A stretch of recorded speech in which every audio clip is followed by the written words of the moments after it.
Dollar کی قیمت اوپر یا نیچے کیسے جاتی ہے اور وہ کون سے عوامل ہیں جو ڈالر کی قیمت کو کم یا زیادہ کرنے کے ذمہ دار ہیں؟ کیا ڈالر کی قیمت کم یا زیادہ ہونے سے ملک کی معیشت پر اثرات مرتب ہوتے ہیں؟ اگر ڈالر کی قیمت بڑھ جاتی ہے تو کیا یہ ملک کے لیے نقصان دہ بات ہے؟ اگر ایسا ہے تو اس وقت ایران میں US ڈالر کی قیمت تقریباً آج کی تاریخ میں 42,000 ریال کے قریب ہے۔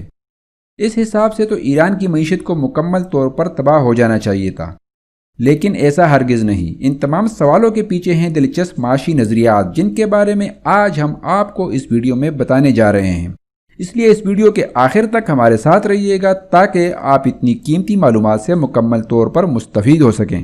اس سے پہلے کہ ہم اس ویڈیو میں مزید آگے بڑھیں، ہم اپنے تمام نئے آنے والے دوستوں کو اپنے چینل انفو ٹی وی پر خوش آمدید کہتے ہیں اور ان سے ضروری گزارش بھی کرتے ہیں کہ آپ ہمارے چینل انفو ٹی وی کو سبسکرائب کر کے ساتھ میں بیل آئیکن کو بھی دبا دیجئے تاکہ ہماری تمام نئی آنے والی ویڈیوز کے بارے میں آپ کو آگاہ کیا جا سکے۔ ڈالر کی کہانی کو سمجھنے کے لیے آپ کو پہلے کرنسی کے کانسیپٹ کو سمجھنا ہوگا۔ یہ اس دور کی بات ہے جب سکہ یا کوئی کرنسی ایجاد نہیں ہوئی تھی۔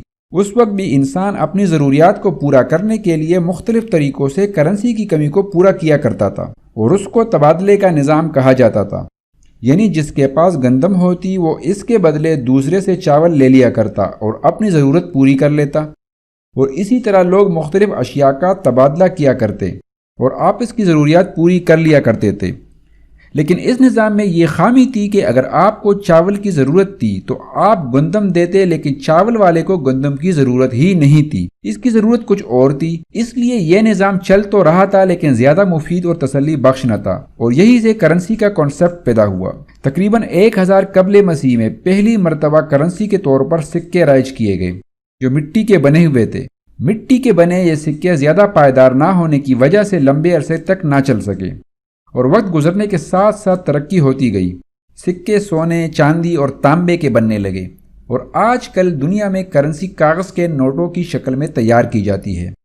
یہ تو تھی کرنسی کی مختصر تاریخ۔ اب بات یہ ہے کہ کرنسی نوٹ کم یا زیادہ چھاپنے کے پیچھے کون سے اصول و قوانین ہیں۔ حکومت کے پاس تو نوٹ چھاپنے کی مشینیں ہیں، تو وہ زیادہ نوٹ چھاپ کر ملک کا قرضہ کیوں کم نہیں کر دیتے؟ تو جناب اس لیے ایسا نہیں ہو سکتا کہ اسٹیٹ بینک اتنے ہی نوٹ چھاپتی ہے جتنی مالیت کا ان کے پاس سونا یا فورن ریزرو پڑے ہوئے ہوتے ہیں۔ یعنی حکومت پاکستان کو جب نوٹ چھاپنے ہوتے ہیں تو وہ اسٹیٹ بینک کے پاس اتنی ہی مالیت کا سونا یا فورن ریزرو رکھواتی ہے، اور اسی حساب سے نوٹ چھاپے جاتے ہیں۔ اس حساب سے کاغذی نوٹ کی اہمیت ایک رسید کی ہے۔ جب حکومت سونے کو اسٹیٹ بینک کے پاس گروی رکھتی ہے تو اسٹیٹ بینک رسید کے طور پر حکومت کو سونے کی مالیت کے برابر نوٹ جاری کرتی ہے، اور جب حکومت سونا جمع کرائے بغیر ادھار پر نوٹ چھپواتی ہے تو ملک خسارے میں چلا جاتا ہے، اور اس خسارے کو پورا کرنے کے لیے IMF اور دوسرے بین الاقوامی مالیاتی اداروں سے مہنگے شرائط پر قرضہ لیا جاتا ہے، اور یوں روپے کی ویلیو میں کمی آتی ہے، اور اس طرح نہ صرف ڈالر کے مقابلے میں بلکہ پورے بین الاقوامی مارکیٹ میں اس کی قیمت دوسرے کرنسیز کے مقابلے میں گر جاتی ہے۔ یہ تو تھی روپے کی قدر میں کمی اور اضافے کی وجوہات۔ اب بات کرتے ہیں ڈالر کی۔ ڈالر کی قیمت کم یا زیادہ ہونے کی 3 بڑی وجوہات ہیں۔ نمبر 1، درآمدات اور برآمدات کا توازن۔ نمبر 2، بیرون ملک میں مقیم لوگ جو وہاں روزگار یا کاروبار کرتے ہیں ان کی بھیجی گئی رقوم۔ نمبر 3، بیرونی سرمایہ کاری۔ ان تینوں وجوہات کو سمجھنے سے پہلے ایک عام سا اصول پہلے سمجھ لیا جائے کہ ملک میں جس چیز کی شارٹیج ہو جائے تو وہ چیز مہنگی ہو جاتی ہے، اور جیسے ہی وہ چیز مارکیٹ میں زیادہ مقدار میں دستیاب ہونا شروع ہو جائے تو اس کی قیمت گر جاتی ہے، اور ایسا ہی ڈالر کے ساتھ بھی ہوتا ہے۔ سب سے پہلے بات کرتے ہیں درآمدات اور برآمدات کی، یعنی امپورٹ اور ایکسپورٹ۔ جب آپ کوئی چیز امپورٹ کرتے ہیں اور آپ کے ملک میں آتی ہے تو اس کے لیے آپ پیمنٹ ڈالرز میں کرتے ہیں، اور یوں ڈالرز ملک سے باہر جاتے ہیں، اور جب آپ کچھ ایکسپورٹ کرتے ہیں یعنی مختلف ممالک میں اپنی اشیاء فروخت کرتے ہیں تو وہ ممالک اس کی پیمنٹ ڈالرز میں کرتے ہیں، جس سے ملک میں ڈالرز آنا شروع ہوتے ہیں۔ جتنی آپ کی ایکسپورٹ زیادہ ہوگی اور امپورٹ کم ہوگی، ملک میں ڈالرز کی مقدار بڑھے گی، جس سے اس کا ریٹ نیچے آئے گا۔ اب آتے ہیں دوسری وجہ کی طرف۔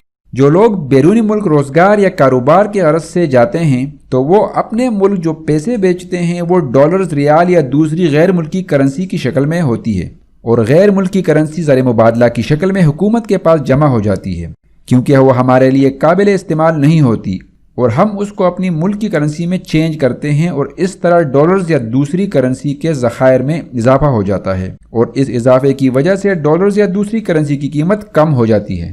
ڈالرز کی قیمت پر اثر انداز ہونے والی تیسری بڑی وجہ غیر ملکی سرمایہ کاری۔ غیر ملکی سرمایہ کاری بھی ڈالر کی قیمت کا تعین کرنے میں اہم کردار ادا کرتی ہے۔ جب باہر سے کوئی آ کر آپ کے ملک میں انڈسٹری لگاتا ہے یا کسی دوسرے شعبے میں سرمایہ کاری کرتا ہے تو اس کی ساری انویسٹمنٹ ڈالرز کی شکل میں ہوتی ہے، اور اس طرح ڈالر کی مقدار آپ کے ملک میں بڑھ جاتی ہے، اور جتنی زیادہ سرمایہ کاری ہوتی ہے اتنا ہی ملک خوشحال ہوتا ہے، بے روزگاری میں کمی آتی ہے، فی کس آمدنی میں اضافہ ہوتا ہے، اور ڈالر بھی سستا ہو جاتا ہے۔ اگرچہ ہمارے ہاں ڈالر کی قیمت کو معاشی ترقی میں بہت اہم جز سمجھا جاتا ہے، اور کسی حد تک یہ بات درست بھی ہے، لیکن یہاں پر یہ بھی ایک حقیقت ہے کہ ضروری نہیں کہ ڈالر کی قیمت ہی آپ کی معاشی ترقی کی ضامن ہو، کیونکہ یہ ایک کرنسی ہے، اس کا ملک کی ترقی سے براہ راست کوئی تعلق نہیں۔ اگر کوئی ملک سختی سے پابندی لگا دے کہ اس نے ڈالر میں ٹریڈ نہیں کرنی، اس طرح اس ملک میں ڈالر کا وجود نہیں رہے گا۔ اگرچہ 100% ڈالر کے وجود کو ختم نہیں کیا جا سکتا، لیکن اس حد تک کم ضرور ہو جائے گا کہ نہ ہونے کے برابر ہوگا، اور یوں اس ملک میں ڈالر کی قلت کی وجہ سے اس کی قیمت بے انتہا بڑھ جائے گی، مگر اس کی وجہ سے ملک معاشی تباہی کا شکار نہیں ہوگا، کیونکہ ڈالر کی قیمت اوپر جانے کی اصل وجہ ڈالر کا عدم استعمال ہے۔ اگر آپ آج کی تاریخ میں ایران کے ریال کو ڈالر سے کمپیئر کریں تو آپ کو پتہ چلے گا کہ ایک امریکی ڈالر کی قیمت تقریباً 42,000 ایرانی ریال کے برابر ہے۔ پاکستان کے حساب سے اگر دیکھا جائے تو ایران کو تو مکمل طور پر تباہ ہو جانا چاہیے، لیکن ایسا نہیں، کیونکہ ایران پر بین الاقوامی پابندیوں سے اس کا کاروبار کسی حد تک کم ہو گیا ہے اور ڈالرز میں ٹریڈ نہ ہونے کے برابر ہے، اور یوں ڈالر کی قیمت بڑھ گئی ہے۔ لیکن ایران کے اندرونی حالات مستحکم ہونے کی وجہ سے اس کی اپنی ضروریات پوری ہو رہی ہیں اور ایک تسلی بخش پوزیشن پر کڑا ہے۔